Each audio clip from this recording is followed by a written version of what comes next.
السلام علیکم ورحمۃ اللہ وبرکاتہ۔ الحمد للہ رب العالمین والصلاة والسلام علی رسولہ الکریم وعلی آلہ وصحبہ ومن سار علی نہجہ الی یوم الدین وسلم تسلیما کثیرا۔ اما بعد، ہم نے سابقہ درس میں سورۃ المائدہ کی آیت نمبر 32 سے شروع کیا تھا، ان آیات کو دہراتے ہیں۔ اعوذ باللہ من الشیطان الرجیم، من اجل ذلک کتبنا علی بنی اسرائیل، اسی وجہ سے ہم نے بنی اسرائیل پر یہ فرض کر دیا، لکھ دیا، اور اسی وجہ سے اس کا تعلق ہے سابقہ واقعے کے ساتھ، قصے کے ساتھ، جو آدم علیہ السلام کے دو بیٹوں کا ہے، جس نے ایک بیٹے نے دوسرے کو قتل کیا، تو اور جو زمین پر سب سے پہلا قتل تھا، تو اللہ ماتا ہے کہ اسی قتل و غارت کو اور دنگے فساد کو روکنے کے لیے اللہ نے جو شرعی حدود قائم کی ہیں،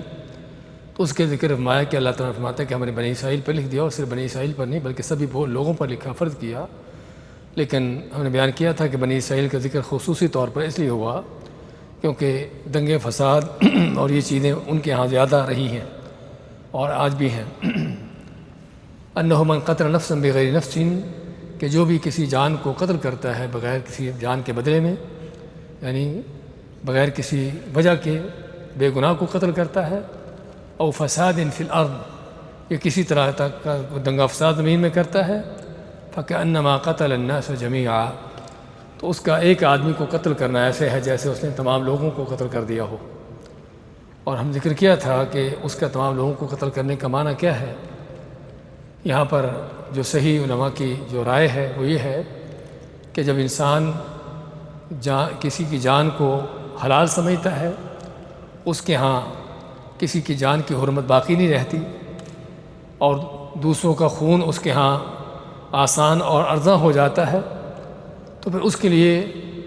اس بات میں کوئی فرق نہیں کہ کسی ایک آدمی کو قتل کرتا ہے کہ سبھی لوگوں کو قتل کرتا ہے۔ اور ویسے بھی نبی اکرم صلی اللہ علیہ وسلم کا فرمان ہے کہ مومن مسلمان اس وقت تک اپنے دین کی کشادگی میں ہے کہ جب تک وہ حرام خون نہیں بہا لیتا، یعنی جب تک کسی کو ناحق قتل نہیں کر دیتا۔ دین کی کشادگی میں ہونے کا معنی کہ اللہ کی طرف سے اس کے لیے بخشش کے توبہ کے دروازے کھلے ہوتے ہیں، توفیق اس کی شامل حال ہوتی ہے، اور جو ہے اللہ تعالیٰ اس کو ان کی مختلف جرائم گناہوں سے بچاتا رہتا ہے۔ لیکن جب انسان ناحق طور پر کسی کا خون بہاتا ہے تو پھر جو ہے اللہ تعالیٰ کی طرف سے یہ توفیق اسے اٹھ جاتی ہے، اور پھر آدمی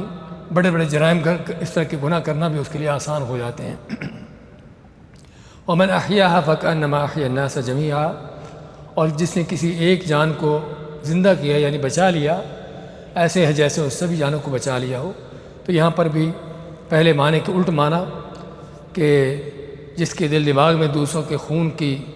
ان کی عزت ہو، حفاظت ہو، اور جانوں کی قدر ہو، اور اس کے لیے کسی کا خون بہانا بہت بڑا جرم سمجھتا ہو، تو جو ایک جان جس کے ذہن میں یہ چیز آ جاتی ہے، وہ پھر کسی کے اوپر بھی ناحق طور پر جو ہے ظلم زیادتی نہیں کرتا، کسی کا خون نہیں بہاتا۔ تو اس کا معنی یہ ہے کہ جس نے کسی ایک کو بچا لیا اس نے سبھی کو بچا لیا، یعنی کیونکہ اس کی فکر سوچ جو ہے اس میں یہ امن اور یہ جو ہے ان کے امن و امان کا یہ چیز پیدا ہو چکی ہے، تو جس وجہ سے ناممکن ہے کہ ایسا آدمی کسی اور کا خون بہائے۔ وَلَقَدْ جَاءَتْهُمْ رُسُلُنَا بِالْبَيِّنَاتِ، اور یقیناً ان کے پاس آئے تھے ہمارے رسول کھلی دلیلوں کے ساتھ بنی اسرائیل کے۔ ثُمَّ إِنَّ كَثِيرًا مِّنْهُمْ بَعْدَ ذَلِكَ فِي الْأَرْضِ لَمُسْرِفُونَ، لیکن ان رسولوں کے آنے کے بعد بھی ان میں سے بہت سے لوگ جو ہیں وہ زمین میں دنگے فساد مچانے والے۔ اور یہاں پر کثیراً کا لفظ پہلے بھی جس کا ذکر ہوتا چلا آیا ہے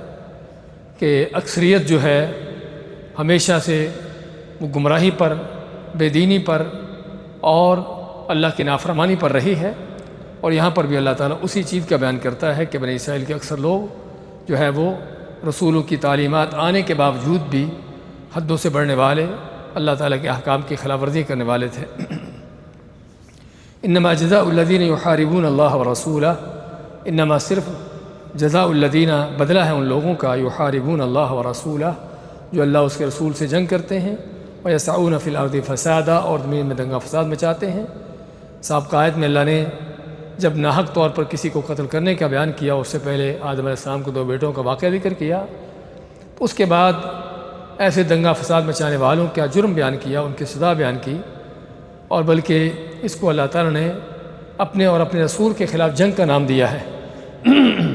اور اس کو آیت المحاربہ کہتے ہیں، کہ وہ آیت جس میں واقعی کوئی آدمی اللہ اس کے رسول کے خلاف کھڑا ہو جاتا ہے اور لوگوں میں دنگا فساد مچاتا ہے،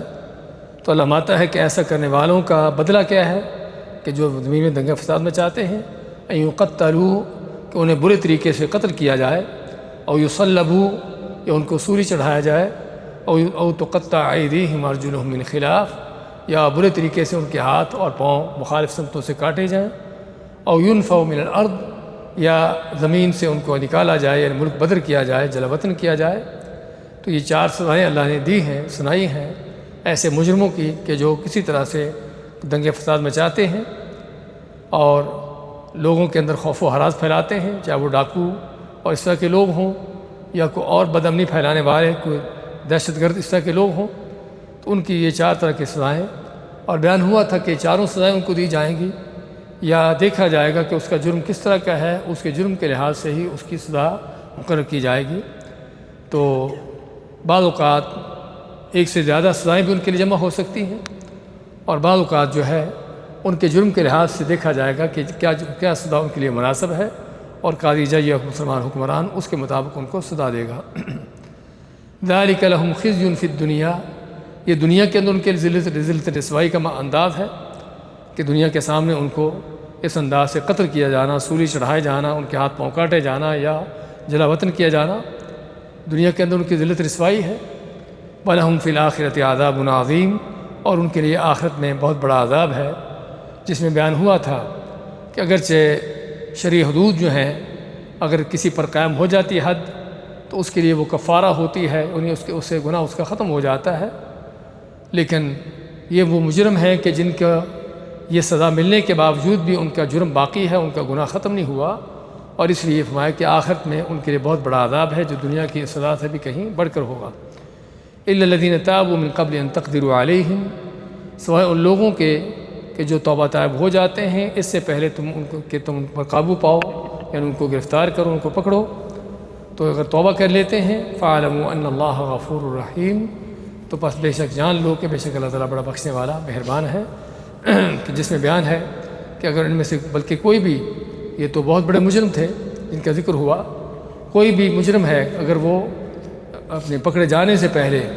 اس کا کیس، اس کا مقدمہ عدالت میں جانے سے پہلے توبہ طائب ہو جاتا ہے اور اپنے اللہ کے درمیان توبہ کر لیتا ہے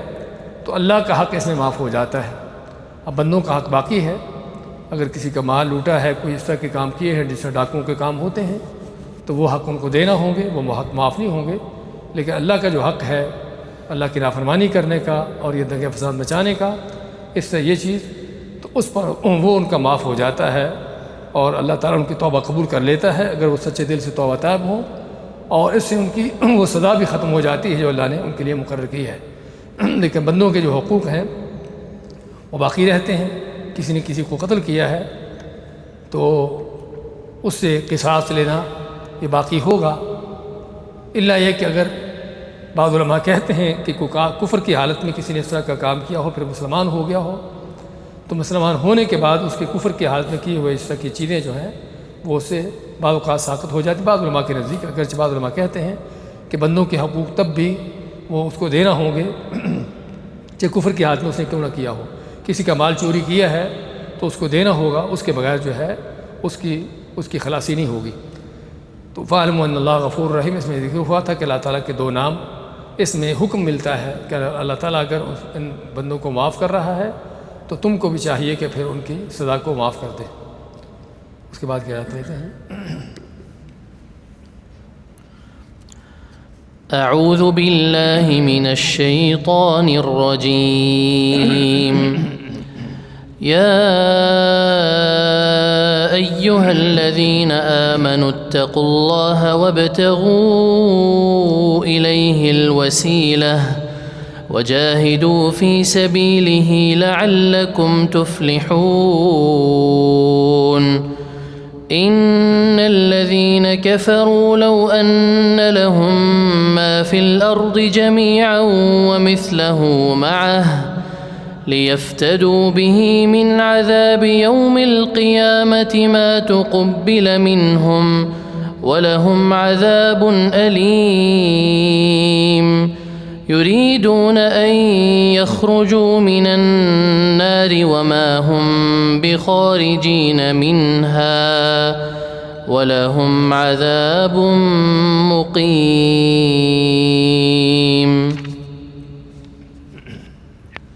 یا ایھا الذین آمنوا اتقوا اللہ، اے وہ لوگ جو ایمان لائے ہو، اتقوا اللہ، ڈر جاؤ اللہ تعالیٰ سے، وابتغوا الیہ الوسیلہ، اور تلاش کرو اس کی طرف یا اس کی قربت کا کوئی وسیلہ، وجاہدوا فی سبیلہ،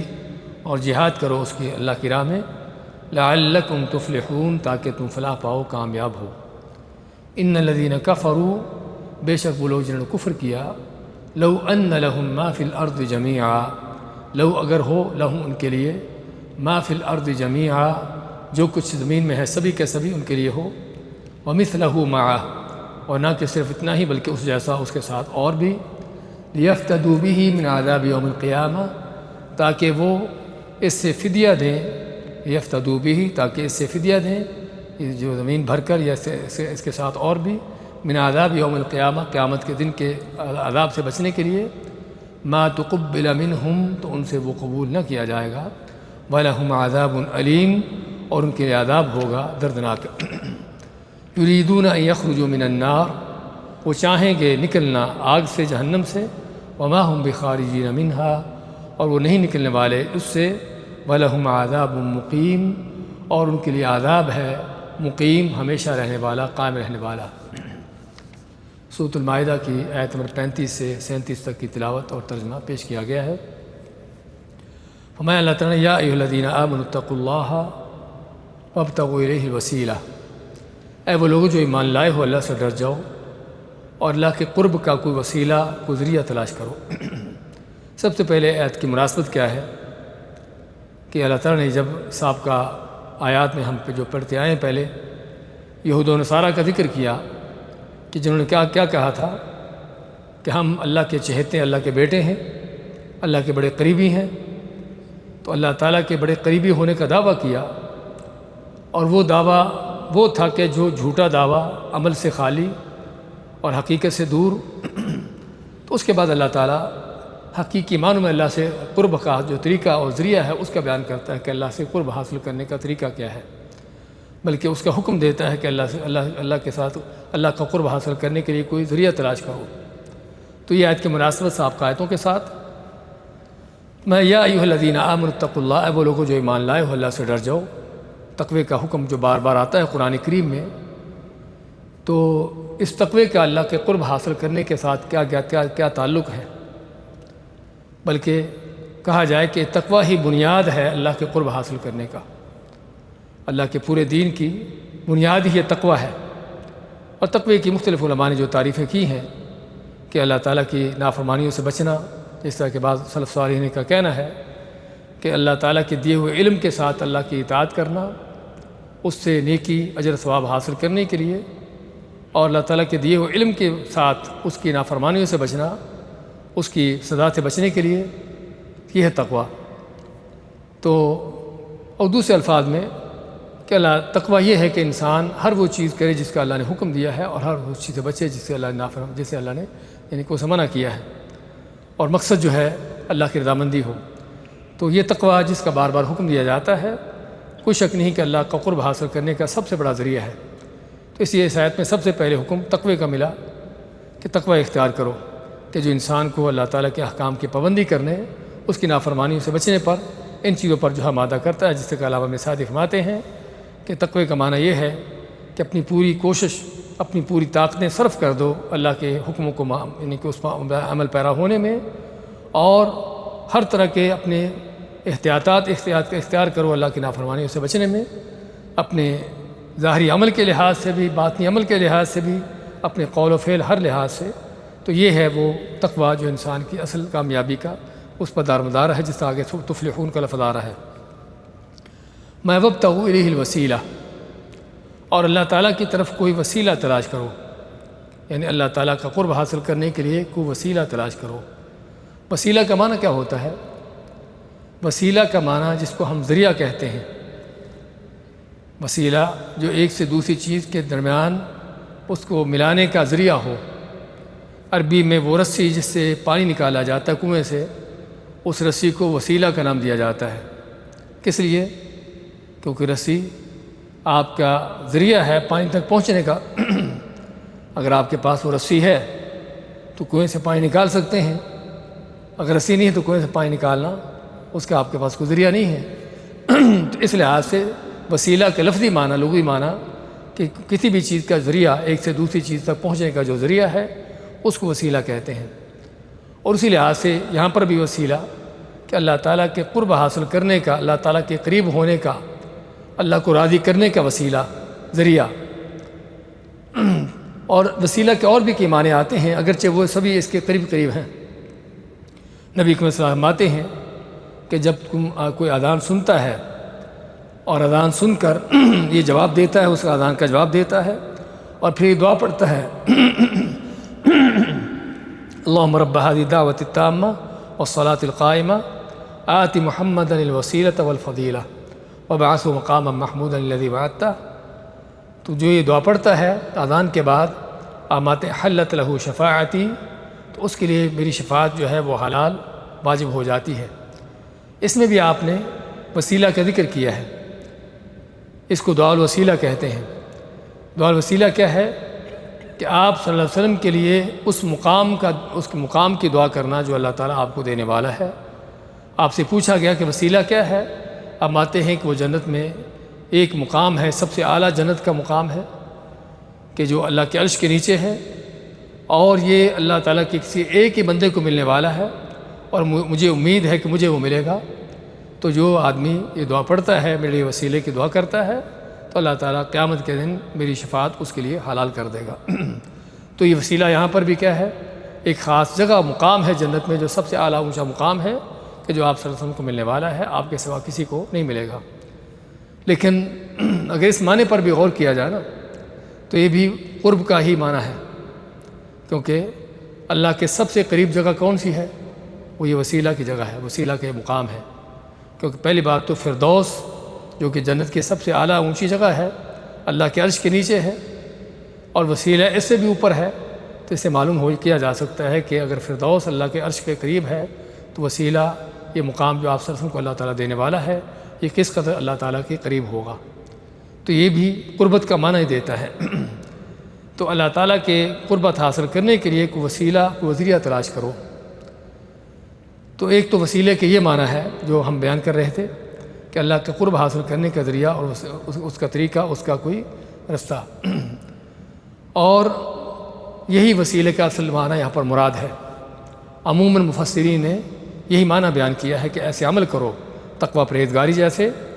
نیک اعمال جیسے، کہ جن عملوں کو کر کے تم اللہ کے قریب ہو جاؤ۔ اور اس میں انسان پر فرض ہے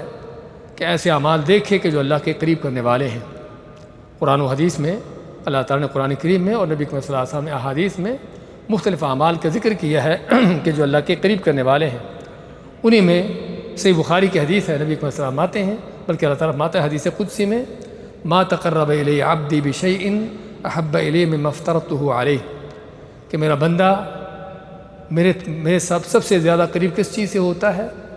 ان فرائض کو ادا کر کے جو میں نے اس پر فرض کیے ہیں۔ تو اللہ تعالیٰ کا قرب حاصل کرنے کے لیے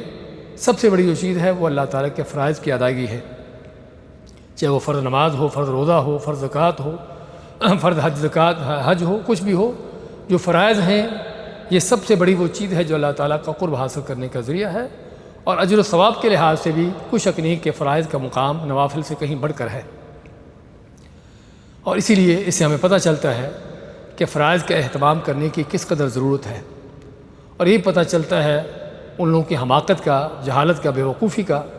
کہ جن کی توجہ نوافل پر ہوتی ہے، فرائض کو چھوڑا ہوتا ہے۔ رمضان آتا ہے، آپ دیکھتے ہیں بعض لوگوں کو کہ تراویح پڑھنے کی کس قدر لوگوں کی کوشش ہوتی ہے، اگرچہ وہ سنت موقع ہے، اللہ کے نبی صلی اللہ علیہ وسلم نے باقاعدہ اہتمام کیا ہے، بلکہ ترغیب دلائی ہے، اس کی کوئی شک نہیں، لیکن وہ فرض نہیں ہے، نفل ہے۔ یعنی حتیٰ کہ سال بھر جو مسجد میں نہیں آیا ہوتا تراویح میں کھڑا ہوتا ہے۔ کیا معنی ہے اس کا؟ یعنی اس کی حماقت کی دلیل ہے کہ جو چیز جس کا اللہ نے کل حساب لینا ہے، اس کے بارے میں کل پوچھنا ہے، اور جس پر اس کی جزا سزا کا دار و مدار ہے وہ فرض، اس کو چھوڑا ہوا ہے اور نفل کا اہتمام ہے۔ تو اور حقیقت یہ ہے کہ جب تک فرائض نہیں ہے اس طرح کے نوافل کا بھی کوئی فائدہ نہیں ہے۔ یعنی فرض کرو آدمی کوئی 5 نمازیں پڑھتا نہیں ہے تو چاہے ساری رات بھی نفل پڑھتا رہے، اس کے کسی نفل کا کوئی فائدہ نہیں، کیونکہ جو نماز نہیں پڑھتا، جس نے فرض نماز چھوڑی کافر ہے۔ تو کافر سے اگر کوئی عبادت قبول نہیں ہوتی تو اس کے یہ نفل بھی قبول نہیں ہوں گے۔ اسی طرح یہ تو ہم سنت کی بات کر رہے ہیں، چلو کسی حد تک چلو کہ سنت چیز ہے کچھ کرنا اس کا، اگرچہ وہ بھی غلط ہے کہ فرائض کو چھوڑ کر صرف ان سنتوں کا اہتمام کیا جائے کہ جن سنتوں کا فائدہ ہی کوئی نہیں جب فرض چھوڑ دیا ہے۔ اس سے مزید آگے بڑھ کر اگر جائیں تو ہمارے ہاں طرح طرح کی بدعات خرافات جو لوگوں نے ایجاد کی ہوئی ہیں اور جن پر لوگوں کی توجہ ہوتی ہے۔ ہاں 15ویں شعبان جس کو شب برات کہا جاتا ہے وہ آتی ہے تو دیکھیے کس قدر بدعتوں کا اہتمام ہوتا پوری رات نفل پڑھنے کا، کہ جس نے کبھی سجدہ نہیں دیا ہوتا، مسجد میں کبھی آیا نہیں ہوتا،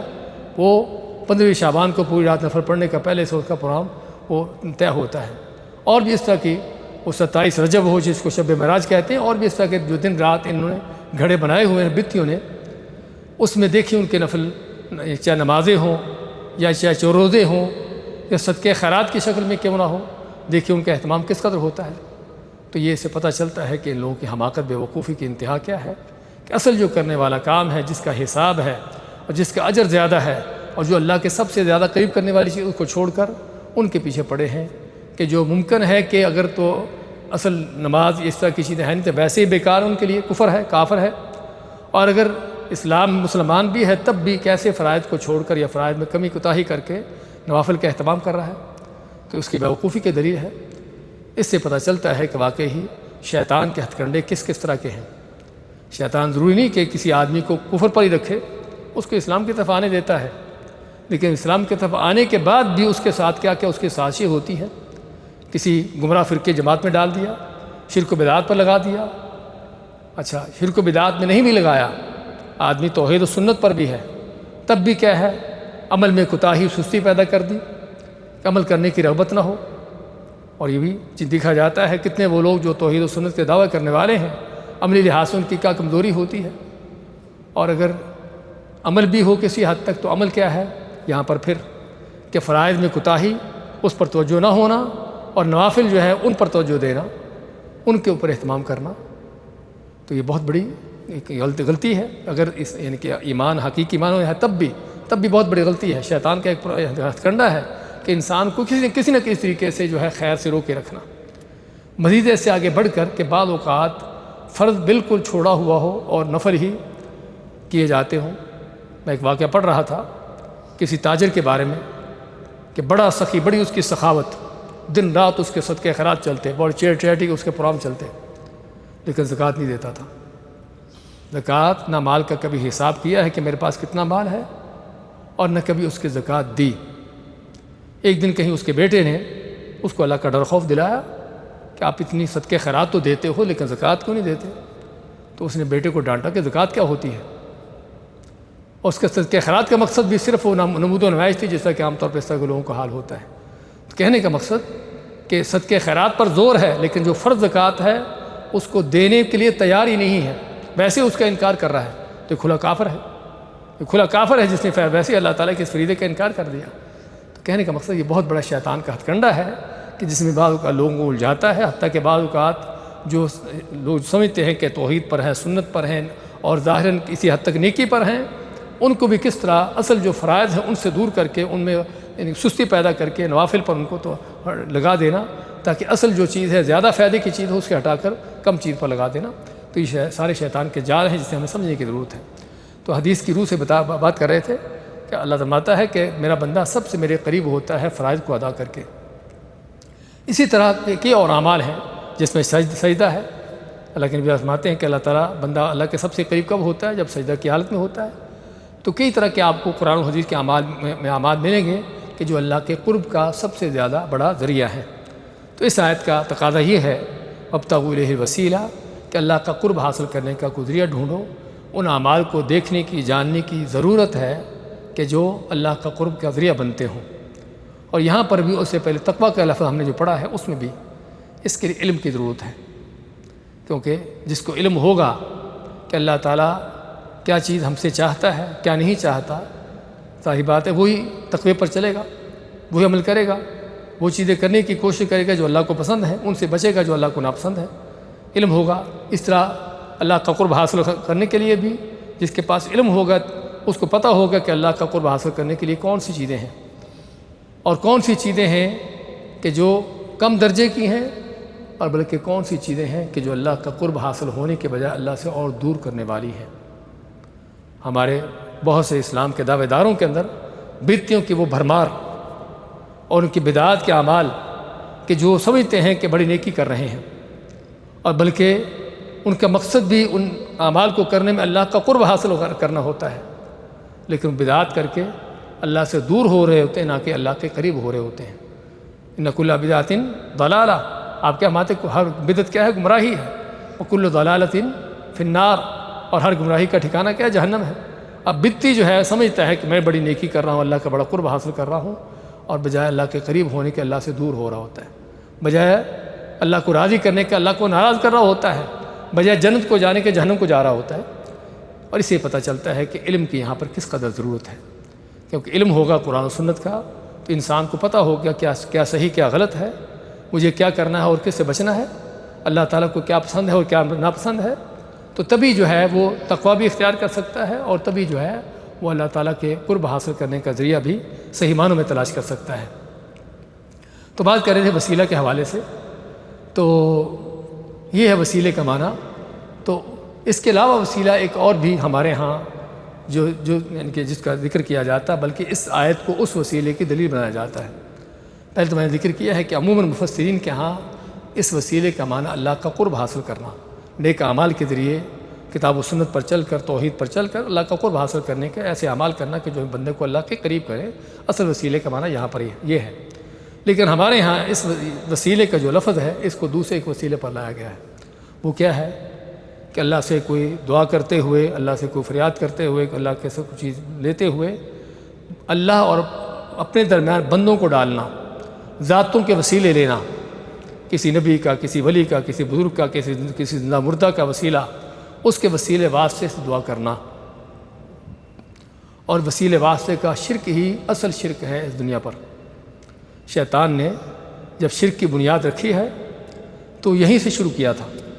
وہ واقعہ یا حدیث اکثر اس طرح آپ کو سناتے رہتے ہیں،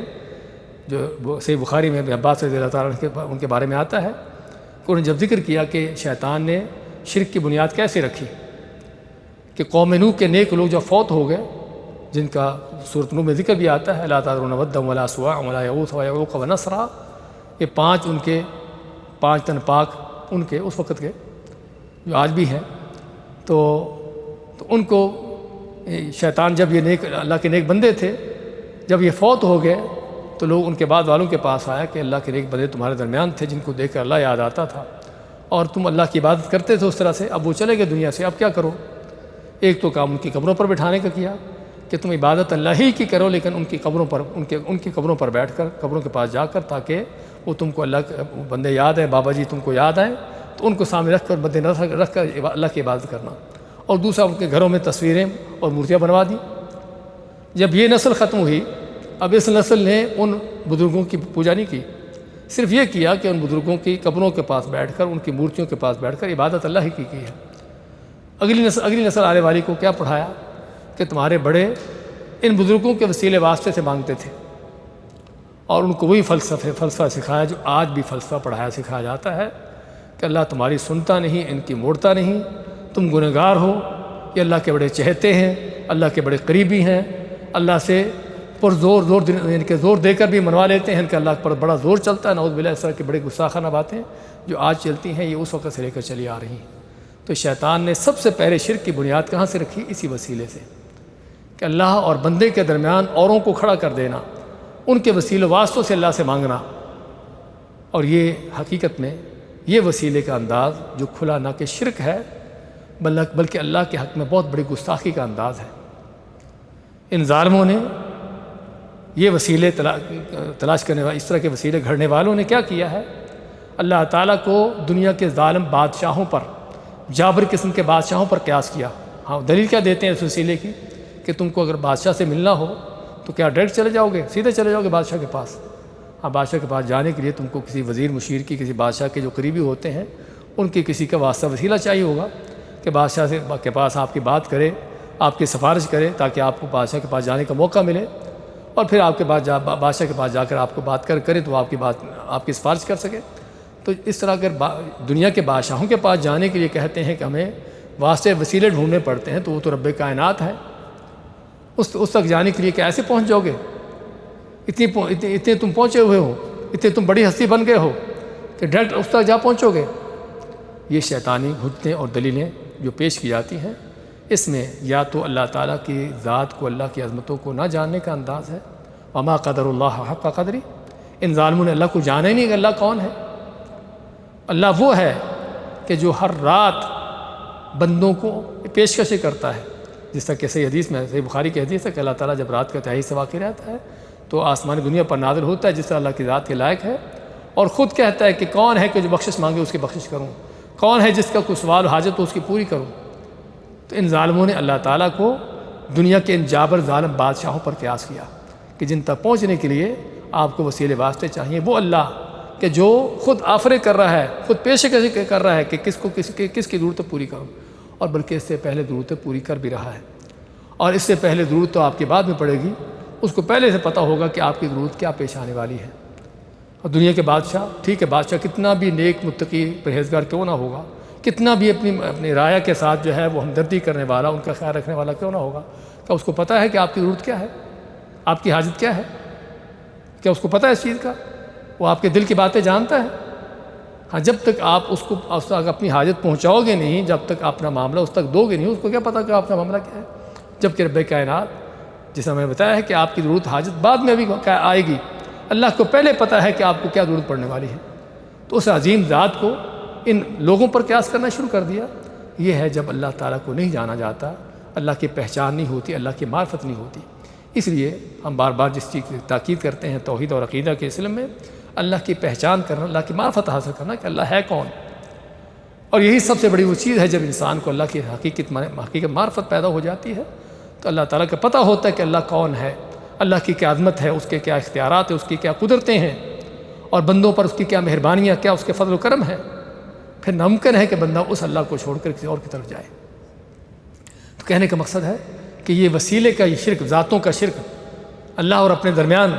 ذاتوں کو کھڑا کرنے کا یہ شرک، اصل یہ شرک ہے جو شیطان نے سب سے پہلے شروع کیا ہے۔ اور افسوس کہ آج بہت سے توحید کے لمبردار بھی، اپنے آپ کو موحد کہلانے والے بھی اس شرک میں پڑے ہوئے ہیں کہ کسی اللہ کے نبی صلی اللہ علیہ وسلم کے وسیلے سے، ان کے صدقے سے، ان کے طفیل سے، انداز کیا ہوتا ہے، لفظ کیا ہوتے ہیں کہ دعا کر رہے ہیں کہ فلاں کے صدقے، اس کے طفیل سے،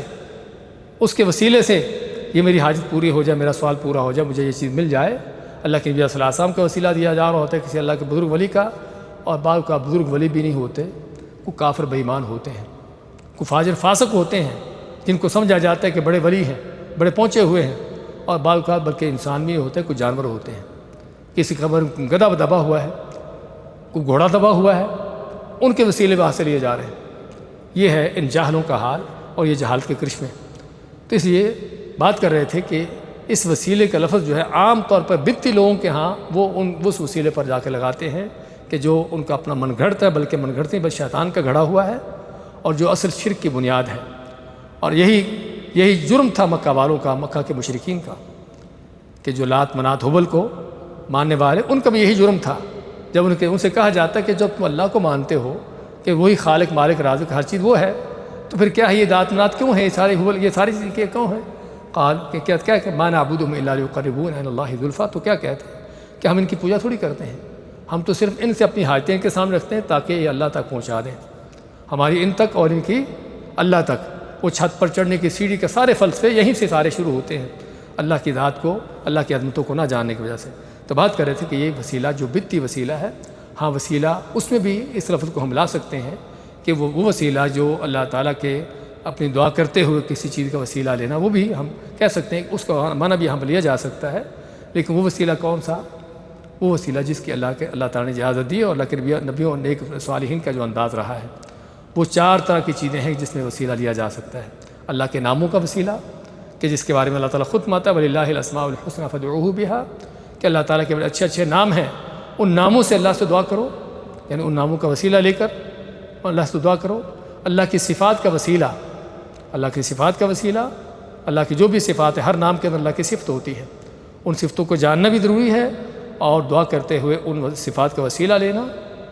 اور آپ صلی اللہ علیہ وسلم کی دعائیں ہوتی تھیں، یا حی یا قیوم برحمتک استغیث،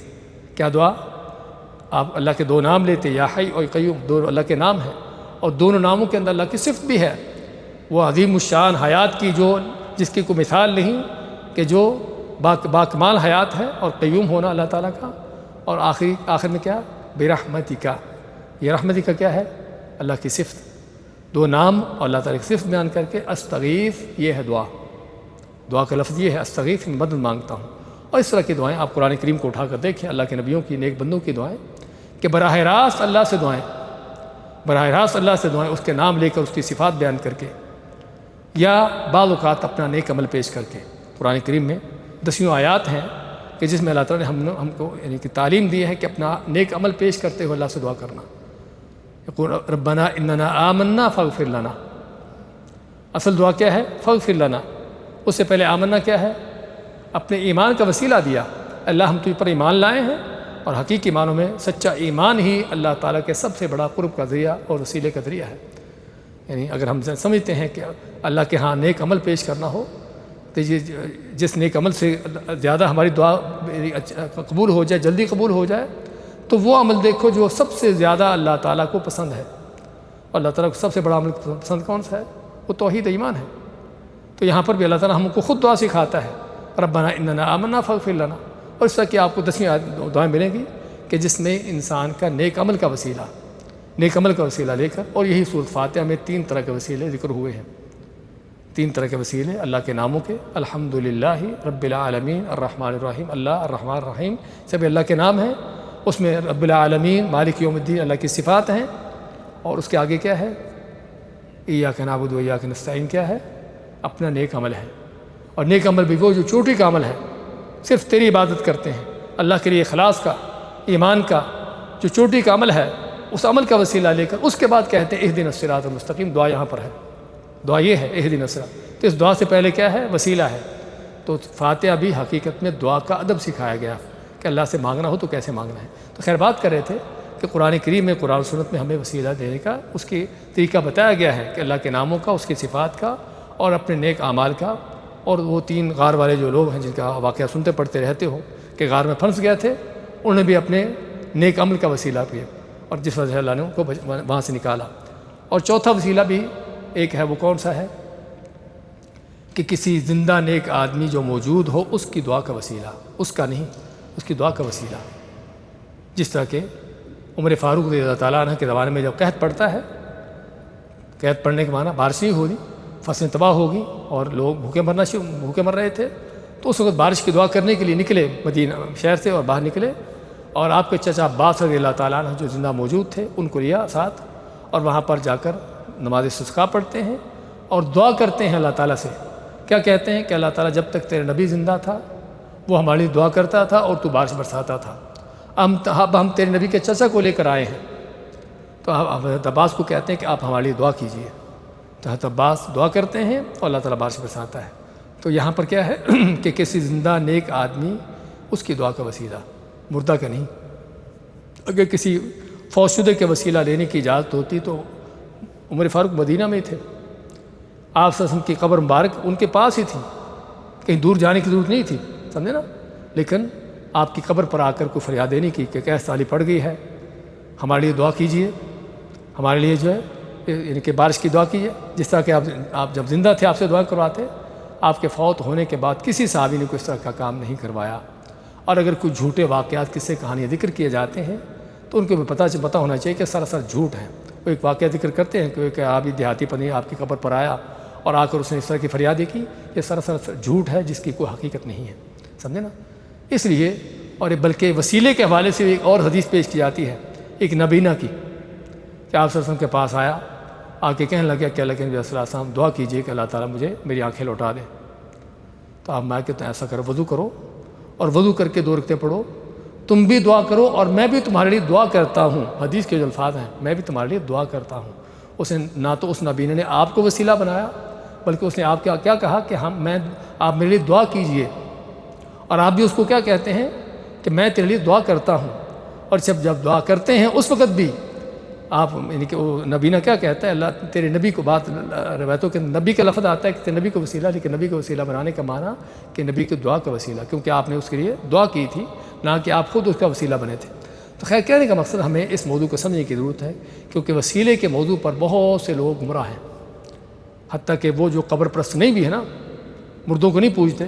وہ بھی وسیلے کے موضوع میں آ کر یہاں پر وہ بھی طرح طرح کی گمراہیوں کا شکار ہے، حالانکہ یہیں سے شرک کی آغاز ہوتا ہے۔ تو خیر موضوع بات لمبی ہوگی وسیلے پر، تو اللہ فرماتا ہے وابتغوا الیہ الوسیلہ، اللہ کی طرف وسیلہ تلاش کرو جو اللہ کے قرب کا ذریعہ ہو، وجاہدوا فی سبیلہ، اور جہاد کرو اللہ کی راہ میں۔ جب اللہ نے اللہ کا قرب حاصل کرنے کے لیے حکم دیا تو ساتھ ہی جہاد کا حکم دیا۔ اس سے کیا معلوم ہوتا ہے؟ نماز کا ذکر نہیں کیا، زکوٰۃ، حج، عمرے کا ذکر نہیں کیا، کس کا ذکر کیا؟ جہاد کا، کہ جہاد یہ عمل ہے کہ جو اللہ کے سب سے زیادہ قریب کرنے والا ہے۔ اللہ نے فرمایا کہ اللہ کی طرف قربت حاصل کرنے کا ذریعہ تلاش کرو، وہ ذریعہ کیا ہے؟ وہ سب سے بڑا عمل وہ جہاد کا ہے۔ کوئی شک نہیں کہ جہاد کو اگر دیکھیں قرآن کریم میں کہ کس انداز سے اللہ نے کس انداز سے اس کو اونچا کیا ہے، اور بلکہ اللہ کے نبی صلی اللہ علیہ وسلم جس کو ذروۃ السنام الاسلام کا نام دیتے ہیں کہ اسلام کی چوٹی ہے، نمازیں ہیں، روزے ہیں، ساری عبادات ضرور ہیں اور ضروری ہیں یہ بھی، لیکن اگر چوٹی پر پہنچنا ہے تو اس کا رستہ کون سا ہے؟ وہ جہاد کا ہے۔ اگر ایمان کی حقیقت کو بیان کرنا ہے، حقیقی سچا ایمان ثابت کرنا ہے تو وہ جہاد کا ہے۔ انما المؤمنون الذین آمنوا باللہ ورسولہ، سچے مومن کون ہیں کہ جو اللہ اس کے رسول پر ایمان لائے، ثم لم یرتابوا، پھر کوئی شک نہیں کیا۔ اب کس کو شک ہے کس کو نہیں ہے؟ اس کا امتحان کہاں پر ہوتا ہے؟ وجاہدوا باموالہم وانفسہم، اب جہاد کے اپنے مال و جان سے۔ اب ویسے تو ہر کوئی دعویٰ کر لیتا ہے کہ میں بڑا سچا مومن ہوں، لیکن جب جانیں پیش کرنی، قربانیاں پیش کرنی ہوتی، وہاں پر پتہ چلتا ہے کہ کون کتنا سچا ہے۔ تو اللہ نے اسی لیے قرآن کریم میں جگہ جگہ پر اس جہاد ہی کو ایمان اور نفاق کے منافقت کے درمیان اس کو حد فاصل قرار دیا ہے، کہ جسے پتہ چلتا ہے کہ مومن کون ہوتا ہے۔ اچھا، جہاد کے حوالے سے بھی تھوڑی سی الجھن دور کر دیں چلے ہیں کہ یہاں پر تو اللہ کا قرب حاصل کرنے کے لیے تو اچھا کو عمل کرنا چاہیے کہ جو اللہ تعالیٰ کے زیادہ قریب کر دے، اور جہاد میں تو لڑائی ہے، خون بہتے ہیں، اور اسلام تو لفظ اسلام کا کیا معنی؟ سلامتی کا دین۔ یہ تو سلامتی کا دین ہے، یہ تو لوگوں کو امن و شانتی کا پیغام دیتا ہے، اور تم کہتے جہاد، لڑائی، جنگ۔ اس لیے آج کے دور میں کافروں کی طرف سے جو جہاد کے خلاف پروپیگنڈے وہ تو ہے، حتیٰ کہ بڑے بڑے دین کے علمبردار ان کی تانہ بازی ہے دوسروں پر کہ ان کا جہادی ذہن ہے، یہ جہادی ذہنیت رکھتے ہیں۔ بھی جہادی ذہنیت قرآن کی ہے، جہادی ذہنیت سب سے پہلے نبی صلی اللہ علیہ وسلم کی تھی، کہ جنہوں نے 27 جنگیں خود لڑیں اور 80 سے اوپر لشکر قافلے بھیجے جہاد کے۔ آپ کی ذہنیت پھر کیا تھی؟ معلوم کرنے کی ضرورت ہے، اور جس کی یہ ذہنیت نہیں ہے اس کو اپنے دماغ کو ٹھیک کرنے کی ضرورت ہے۔ ہم سے یہی کہیں گے جس کی یہ ذہنیت نہیں ہے قرآن کی، سنت کی، اس کے خلاف ہے، اس کا اپنا دماغ ٹھیک کرنے کی ضرورت ہے۔ ہاں یہ ضرور ہے کہ جاہدوا فی سبیلی، اللہ کی راہ میں جہاد، ہاں اللہ کی راہ میں جہاد کی جو شرطیں ہیں، اس کے جو قواعد و ضوابط ہیں اس کے مطابق ہو، ورنہ اگر وہ نہیں تو پھر وہ دنگا فساد ہے۔ لیکن ویسے ہی اس چیز کا انکار کر دینا، دین سے اس کو ویسے ہی خارج کر دینا، ایک کھلا کفر ہے، اور یہ کافر چاہتا ہے حقیقت میں۔ دسیوں نہیں سینکڑوں آیات قرآن کریم کی تم اس کو قرآن سے نکال رہے ہو، پورے چیپٹر حدیثوں کتابوں کے اندر، بخاری مسلم کے اور حدیث کی کتاب، کتاب الجہاد کے، کتاب المغازی کے نام سے تم ساری حدیثوں کا انکار کر رہے ہو کہ جہادی ذہنیت، جہاد کا کچھ ذہن رکھتا ہے، جہاد کا معنی کہ اللہ تعالیٰ کے دین کے غلبے۔ تو آج یہ بات لوگوں کے ہاتھ تانہ بازی بن چکا ہے۔ خیر بات کر رہے تھے کہ جہاد کی ضرورت کیوں ہے۔ اللہ نے جب اپنے قرب کا حاصل کرنے کا اور تقوی کا حکم دیا تو اللہ کا قرب حاصل ممکن نہیں ہے، تقوی ممکن نہیں جب تک یہ جہاد نہ ہو، کیونکہ سبھی لوگ ایسے نہیں کہ جس کو بات کہو تو مان جائے گا، وہ آپ کے ساتھ موافق ہو جائے گا۔ حق کے مقابلے میں باطل ہمیشہ سے موجود ہے، تو جب باطل موجود ہے تو اس باطل کو گرانے کے لیے پھر جہاد کی ضرورت بھی ہے۔ تو چنانچہ جہاد کی ضرورت ہے سب سے پہلے تو ان باطل قوتوں کے خلاف کہ جو اللہ کے دین میں، تقوی میں، ان چیزوں کے اندر رکاوٹ ہے، اللہ کا قرب حاصل کرنے یعنی دین پر چلنے میں رکاوٹ ہے، آنے دیتے ہی نہیں دین کی طرف. اگر کوئی آتا ہے تو اس کو کس انداز سے ہٹاتے ہیں. ان باطل نظاموں کو، ان باطل قوتوں کو جب تک جہاد نہیں ہوتا ان کو مٹانا، ان کو ختم کرنا ممکن نہیں ہے. اور اگر جہاد کے بغیر ایسا ہو سکتا ہوتا عقل مندی سے، ذہانت سے، حکمت عملی سے، تو نبی اکرم صلی اللہ علیہ وسلم سے بڑھ کر کوئی حکمت عملی کرنے والا کوئی نہیں تھا. آپ کو بھی اس جہاد کی ضرورت اس لیے پڑی ہے کیونکہ اس کے بغیر جو گندے عناصر ہیں، جو وقت کے طاغوت ابو جہل ہیں، وہ ان کو گرانا ممکن نہیں ہے. ان کو گرانے کے لیے کام کرنا پڑتا ہے. اس سے پہلے کہ مزید انسان کے نفس کے اندر جو شیطان بیٹھا ہوا ہے اس کے خلاف جہاد، انسان کے نفس امارہ جو ہے اس کے خلاف جہاد، ماحول معاشرے کے اندر جو طرح طرح کے چیلنج ہیں اللہ تعالیٰ کے دین کے خلاف انسان کو کرنے والے، ان کے خلاف تو جہاد کے مختلف میدان ہیں. تو جب تک یہ نہیں اس وقت تک دین پر چلنا ممکن نہیں. دین اس وقت تک اسی فرمایا وجاہدوا فی سبیل اللہ کی راہ میں، لیکن اس میں شرط ہے فی سبیلی. اگر یہ شرط نہیں، اگر یہ ضابطہ یہ نہیں ہے تو پھر وہ دنگا فساد ہے، کوئی شک نہیں اس میں. لعلکم تفلحون، آگے مارنا ہے کہ تاکہ تم کامیاب ہو جاؤ. معلوم ہوا کہ کامیابی فلاح اسی میں ہے، تقوی اختیار کرنے میں، اللہ کا قرب حاصل کرنے کے لیے ان چیزوں کو ڈھونڈنے میں کہ جو اللہ کے قریب کرنے والی ہوں. اور اس میں سب سے بڑا عمل جو ہے وہ جہاد کا عمل ہے. اور جس نے جہاد چھوڑ کر سمجھتا ہے کہ کامیابی ہے وہ اس کی بیوقوفی کا دلیل ہے. ان الذین کفروا لو ان لهم ما فی الارض جميعا ومثله معه، اس کے بعد مائے کہ بے شک وہ جنہوں نے کفر کیا، اگر ان کے لیے وہ کچھ ہو جو کچھ زمین میں ہے سبھی کا سبھی، ومثله معه، صرف اتنا ہی نہیں بلکہ جتنا زمین میں ہے، جو خزانے، جو مال و دولت، سارے جو زمین میں یہ بھی ہو اور اس جیسا اور بھی ہو، ومثله معه، اس جیسا اور بھی ہو، لیفتدوا به من عذاب یوم القیامہ، تاکہ یہ سارا کچھ دے کر اپنے آپ کو بچا سکیں، فدیہ کر سکیں، اپنے آپ کی جان بچا سکیں قیامت کے عذاب کے دن سے، قیامت کے دن کے عذاب سے. ما تقبل منہم، تو ان سے وہ قبول نہیں کیا جائے گا. ولہم عذاب علیم، اور ان کے لیے دردناک عذاب ہوگا. آپ کو یاد ہونا چاہیے پہلے ہم نے اس طرح کی آیت پڑھی کہ نہیں پڑھی؟ پڑھی ہی نہیں پڑھی، باقی کو یاد نہیں لگ رہا ہے، اس لیے جو پڑھتے ہیں ان کو یاد رکھا کریں. سورۃ آل عمران کے تیسرے پارے کے آخر میں، تیسرے پارے کے آخری آیات تقریباً 91 اور اس سے تو آیات یہی تھی. بلکہ وہاں پر اور بھی زیادہ تفصیل تھی. یہاں پر تو صرف یہ فرمایا کہ جو زمین میں ہے سبھی کا سبھی اس جیسا. وہاں پر کیا تھا کہ زمین بھر کر سونے کی بھی لے آئے، زمین بھر کر سونے کی بھی لے آئے تب بھی اسے قبول نہ کیا جائے گا. پہلی بات تو قیامت کے انسان کے پاس کچھ ہوگا ہی نہیں. سونا زمین کا بھرنا تو دور کی بات ہے، ایک بال برابر بھی انسان کے پاس کوئی چیز نہ ہوگی کہ جس کو دے سکے سوائے اس کے عمل کے، سوائے نیکی یا برائی جو کر کے آیا بس وہی ہوگی اس کے پاس، اور کوئی چیز اس کے پاس نہ ہوگی. ہاں پاس ہوگی، سر پہ اٹھائے ہوگا کیا؟ چوریاں کی ہیں،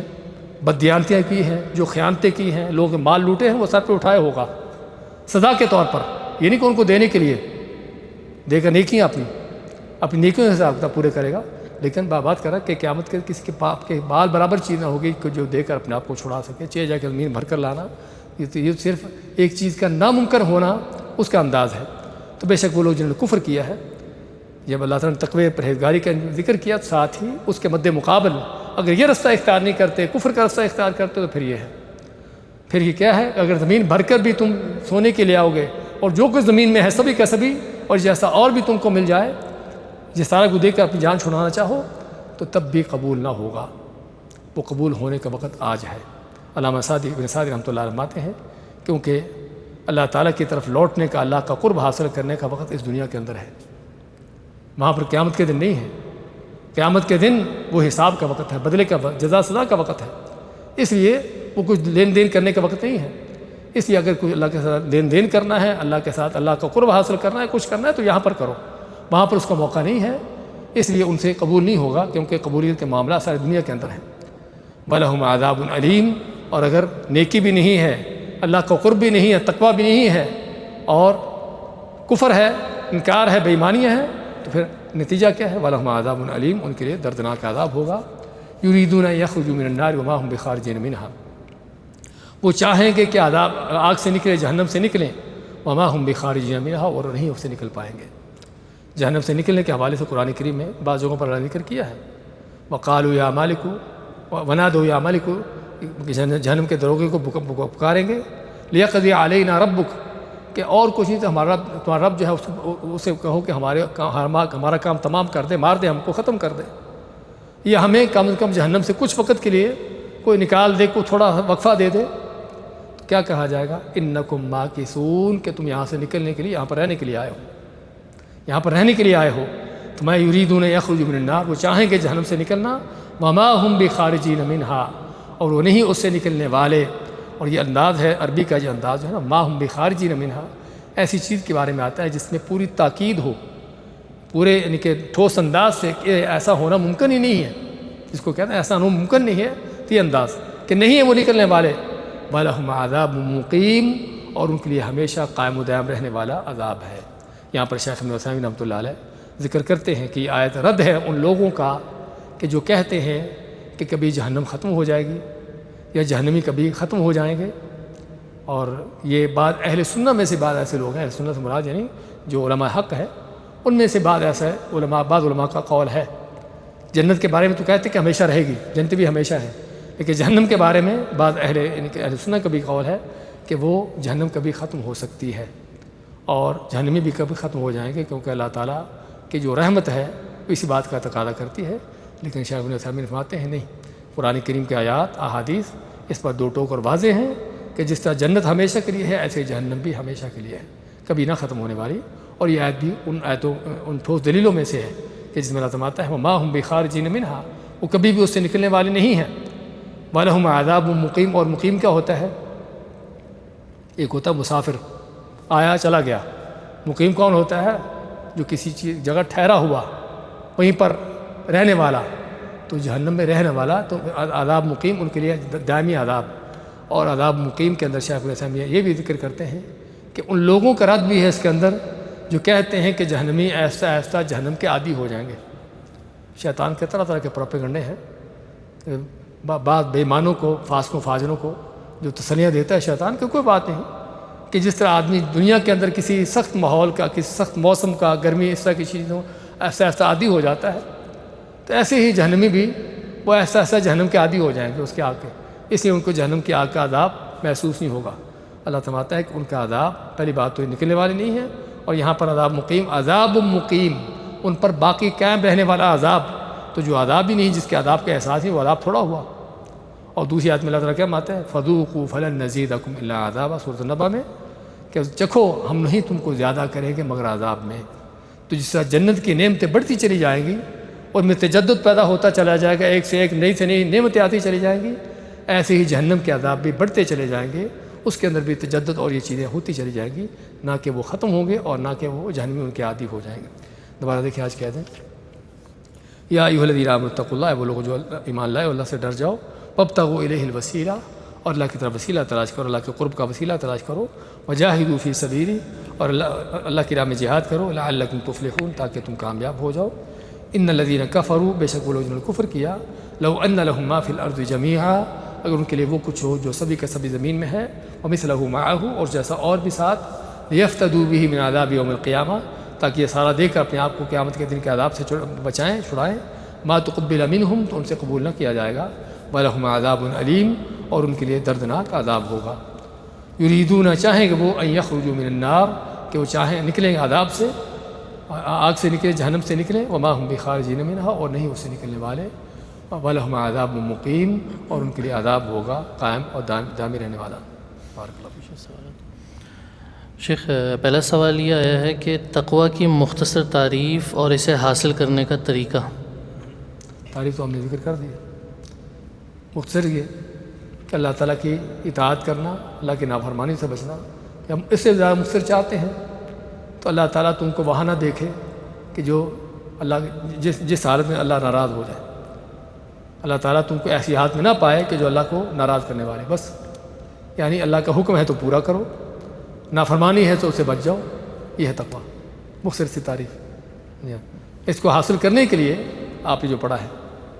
سمجھے، باقی جو آپ نے پڑھی ہے ساری تقویٰ حاصل کرنے ہی کا ذریعہ ہے کہ اللہ کا قرب حاصل کرنے کے لیے ان اعمال کو دیکھنا جو اللہ کے زیادہ قریب کرنے والے ہوں، نیکیاں کون سی نیکی دوسری سے بڑھ کر ہے، اور اس میں خصوصاً جہاد کا عمل، یہ ساری چیزیں، یہ ہے جو تقویٰ حاصل کرنے کا سب سے بڑا ذریعہ ہے۔ شیخ، دوسرا سوال آیا کہ بعض لوگ کہتے ہیں اللہ تعالیٰ نے فرمایا کہ جو شہید ہے وہ زندہ ہے تو ہم ان سے دعا مانگ سکتے ہیں، ایسے لوگوں کو کیسے جواب دیا جائے؟ اللہ تعالیٰ نے یہ فرمایا کہ شہید زندہ ہے، یہ نہیں فرمایا کہ ہم ان سے دعا مانگ سکتے ہیں، سمجھے نا؟ اس لیے جو حق ہے وہ حق ہے، جو باطل ہے باطل ہے۔ اللہ تعالیٰ نے یہ بتایا کہ شہید زندہ ہیں، لیکن زندہ کیسے ہیں؟ کون سی زندگی ہے؟ ان جاہلوں کے ہاں شہیدوں کی زندگی دنیا کی زندگی ہوتی ہے، وہ اللہ کے ہاں پہنچ چکے، جنتوں کی نعمتیں کھا رہے ہیں، اور یہ جاہل ان کو دنیا کی دالیں کھلانا چاہتے ہیں، سمجھے نا؟ یہ ان کا حال ہے۔ شہید زندہ ہیں لیکن آخرت کی زندگی، برزخ کی زندگی، بلکہ لا تشعرون، ایسی زندگی جس کا تم کو شعور و احساس نہیں ہے، سمجھے نا؟ عند ربہم یرزقون، اپنے رب کے ہاں روزی پا رہے ہیں، دوسری آیت میں۔ تو کہنے کا مقصد ان کی زندگی ضرور ہے، لیکن وہ زندگی کہ جس کا ہم کو پتہ ہی نہیں کہ وہ زندگی کیسی ہے، وہ آخرت کی زندگی ہے، برزخ کی زندگی ہے، جنتوں کی نعمتیں کھا پا رہے ہیں، تو وہ زندگی ہے، نہ کہ دنیا کی زندگی ہے۔ اور ان کو نہیں پتہ کہ ہمیں کون پکار رہا ہے، ہم سے کون فریادیں کر رہا ہے۔ یہ کس کا کہنا ہے؟ ان تدعوہم لا یسمعوا دعاءکم، تو ان کے پکارتے ہو، شہید ہو، کوئی ولی ہو، کوئی نبی ہو، ان کو تم پکارتے ہو تو تمہاری پکاریں، تمہاری دعائیں سنتے نہیں ہیں، سنتے نہیں ہیں۔ اچھا کہتے سنتے نہیں، کہ جانتے تو ہوں گے نا۔ اللہ تعالیٰ دوسری آیت میں وَيَوْمَ الْقِيَامَةِ يَكْفُرُونَ بِشِرْكِكُمْ، بلکہ اسی آیت میں وَيَوْمَ الْقِيَامَةِ يَكْفُرُونَ بِشِرْكِكُمْ، کہ قیامت کے دن تمہارا یہ شرک جو تم اس سے کرتے اس کا انکار کریں گے۔ انکار کرنے کا معنی کہ ہمیں تو پتہ ہی نہیں کس نے ہم کو پکارا تھا، ان کی پکار کیا تھی، کیا ہم سے مانگتے تھے، ہمیں پتہ ہی نہیں۔ تو قرآن کہتا ہے کہ ان کو نہیں پتہ کہ تم کیا ان سے مانگتے ہو۔ وَهُمْ عَنْ دُعَائِهِمْ غَافِلُونَ، ان کی دعاؤں سے ویسے بے خبر ہیں کہ کون ہم سے دعا کر رہا ہے۔ تو اس لیے شہید اللہ کے انبیاء ان سے پہلے، بلکہ ان سے بڑا مقام ہے انبیاء کا، ان کی زندگی ہے، لیکن وہ آخرت کی زندگی ہے کہ دنیا کی زندگی سے کہیں بالا تر اور کہیں بہتر اور کہیں عظیم الشان زندگی ہے۔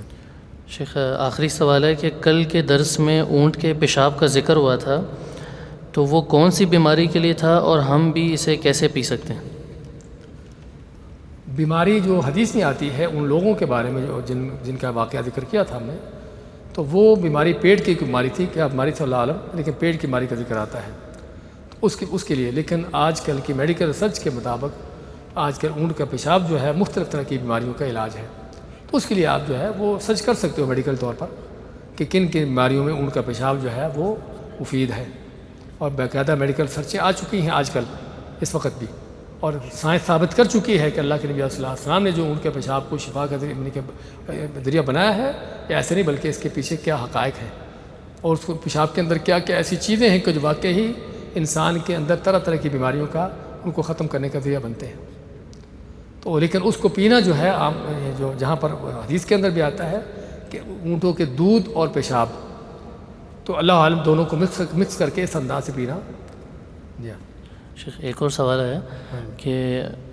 بعض لوگ کہتے ہیں کہ اگر حکومت ٹھیک نہ چل رہی ہو تو ان کے خلاف نکل سکتے ہیں، وہ دنگا فساد نہیں ہے۔ جی